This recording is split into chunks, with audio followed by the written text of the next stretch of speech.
I'm a regular 33-year-old office worker. After graduating from Yale University, I landed a job at a major corporation headquartered in downtown New York. I've always been a bit timid, prone to getting easily upset over minor troubles, so my initial 3 years at the company were extremely difficult. I believe the reason I've managed to become a competent businessman is all thanks to the great bosses I've encountered so far. Especially after being assigned to the New York sales department at the age of 30, my boss, Thompson, seemed to take a special liking to me. Indeed, it was in this New York sales department that I met Mary Ann. Mary Ann, who worked in sales administration, and I got along well as we handled the same clients, and we got married when I was 30 and she was 32. Our marriage was smooth, and we were a happy couple. If anything, I was somewhat under her thumb, but I didn't mind and enjoyed everyday life. The only problem was that we were unable to have children. Having children was a dream of mine, and I had always expressed this to Mary Ann. Mary Ann, who loves children, agreed, and we tried many times as a couple, but we were never blessed with a child. Despite this, I believed I had been leading a relatively smooth and prosperous life. That is, until the end of last year. From around December of last year, my circumstances changed dramatically. I began having fights with Mary Ann, who I rarely argued with since we got married, almost every day. For some reason, Mary Ann started to be on the warpath with me. While Mary Ann is quite blunt unlike me, she hates illogical or unfair situations. In other words, she's not the type to lose her temper unreasonably or treat people differently based on her mood. However, Mary Ann had become a different person. She no longer smiled at all, and if I came home a little late, she would say, "Why are you coming home so late? You're having an affair, aren't you? I'm going back to my parents' house," and she actually did. And if I sought intimacy at night, she would reject me, saying, "No way, don't touch me. It's disgusting." At first, I thought, well, people go through phases like this. Mary Ann had quit her job when we got married and was working part-time at a local supermarket during the day, so I figured that was probably a stressful work environment. Or maybe she was frustrated with herself for not getting pregnant, despite my constant desire for a child. So, I decided to let her do as she pleased for a while. However, instead of improving, the situation only got worse. Mary Ann's attitude became increasingly worse, and she often went back to her parents' house in New York. Even when I went to pick her up, I was turned away. I found myself raising my voice more and more, and our marital relationship had completely chilled. Then, in February of this year, Mary Ann presented me with divorce papers. When she coldly said, "It's a good thing we don't have children," I was furious for the first time in my life. I had reached the end of my patience with Mary Ann, who had not explained her disagreeable attitude no matter how much I asked, and I stamped the papers in a fit of anger. Thus, our marriage ended after 3 years.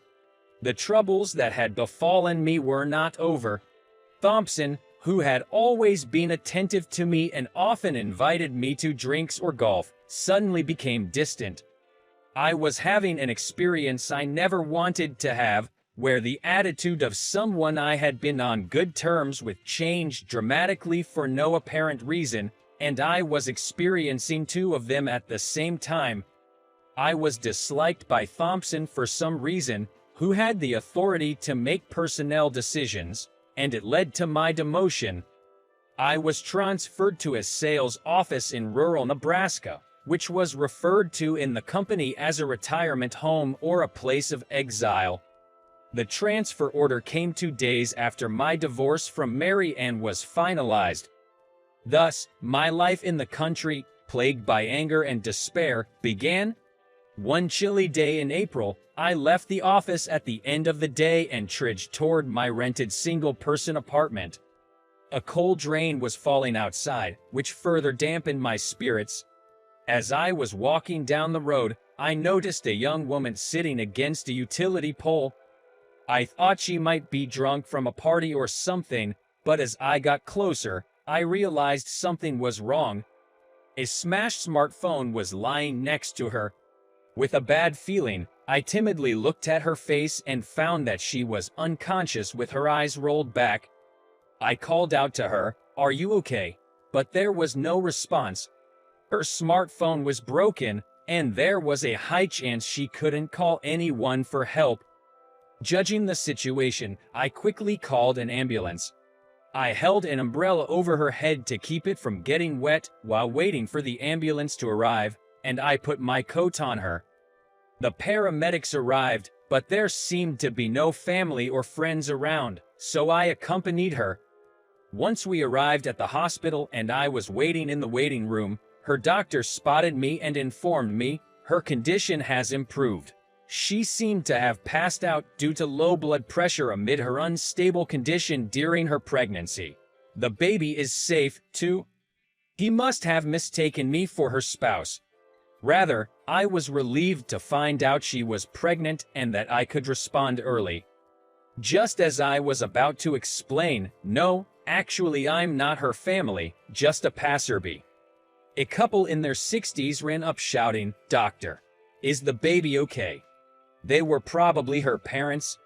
"Yes, both of them are safe. You must be relieved," the doctor replied, and the couple showed their relief and joy with their whole bodies. It seemed as if a thread of tension had been instantly released.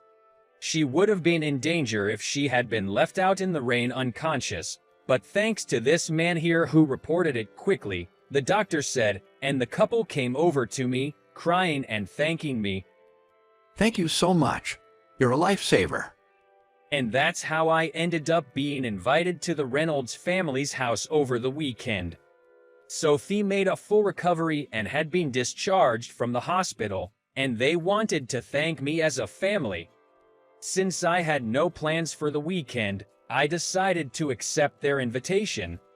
I was astonished when I arrived at the address they gave me. The mansion that towered on a cliff, which I could barely see from my run-down apartment, was the Reynolds house. Nervously, I rang the intercom, and all three members of the Reynolds family came out to greet me. The second thing that blew me away that day was the lavish meal. Lobster, abalone, domestically produced branded beef, any high-quality ingredient you could name was laid out on the table. Are you sure about all this? I think it's more than my monthly salary." I asked, secretly wishing I had skipped meals for the past 3 days, to which the father replied, "You saved the life of our Sophie and her baby. It's only natural. We even thought about going out to buy a whole bluefin tuna." After that, a friendly conversation started, but I was about to be blown away for the third time that day. Sophie's father was a renowned surgeon in America, and his name was known to everyone in the field of surgery. Like many talented and wealthy people, Sophie's father had a relaxed attitude toward life and was fundamentally warm to people. His wife and Sophie also touched my heart with the same warmth, and before I knew it, I was talking about Marianne. The fact that her attitude had suddenly changed even though we had been getting along, the fact that I still didn't know why, and the fact that I couldn't completely hate Marianne. The father seemed truly sorry for me. With his large hands, he patted my shoulder and said, "There must be some reason, but it's a shame to choose to divorce a kind young man like you. But cheer up. This is a rural area, but the air and food are delicious, and it's a perfect place to heal your heart." I felt a little better. After enjoying the melt-in-your-mouth delicious food, I decided to leave the mansion. "We still haven't thanked you enough, so if you ever need anything, feel free to come and see us." The couple, who were in high spirits from the wine, saw me off. Sophie said she would walk part of the way home with me, so we walked together for a while. But I don't know if it's my place to ask. but I'm really curious about what happened to Mary Ann. I know, right? I can't think of anything. I wish there was a way to peek into Mary Ann's head. I've thought about that many times, About that, Sophie added. we can't see inside her head, but couldn't we find out what she was interested in at that time? Huh? You know, her internet search history. If she hasn't separated her account from yours, that is. I was taken aback. That's right. Marian always used my account to search because she thought logging out was a hassle. It's not cool to check my ex-wife's search history, but I'll look into it. That's not uncool. You're a hero, Steve. Please let me thank you again, Sophie said and went home. I ran back to my apartment at full speed. Why hadn't I thought of it sooner? As soon as I got into the room, I checked the internet search history. It started around the end of last year, when Mary Ann started acting strange. Checking my past records, I was struck dumb. It was as if time had frozen in place. And then, without thinking, I bolted out of my apartment. By the time I reached Mary Ann's childhood home in New York, it was late into the night. After a bit of hesitation, I pressed the intercom. The air was clear and the stars were clearly visible, but my heart was filled with an even darker cloud than this morning. After a while, Mary Ann came out of the house. She was trying to look displeased, but I could tell she was bittersweet, maybe even happy. Why didn't I notice? In hindsight, Mary Ann's unhappy face was somewhat unnatural. And seeing Mary Ann's thin figure confirmed that my assumptions were correct. Mary Ann, do you have cancer? Mary Ann couldn't hold back her tears and broke down on the spot. She had found out she had cancer during a checkup at the end of last year.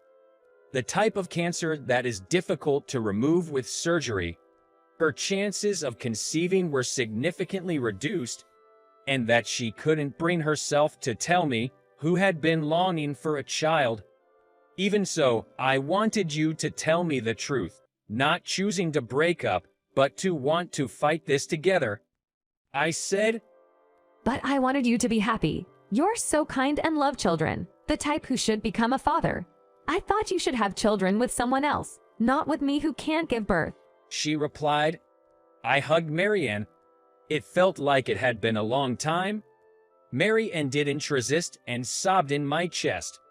Then I left New York on the first flight the next morning and returned to my transfer location.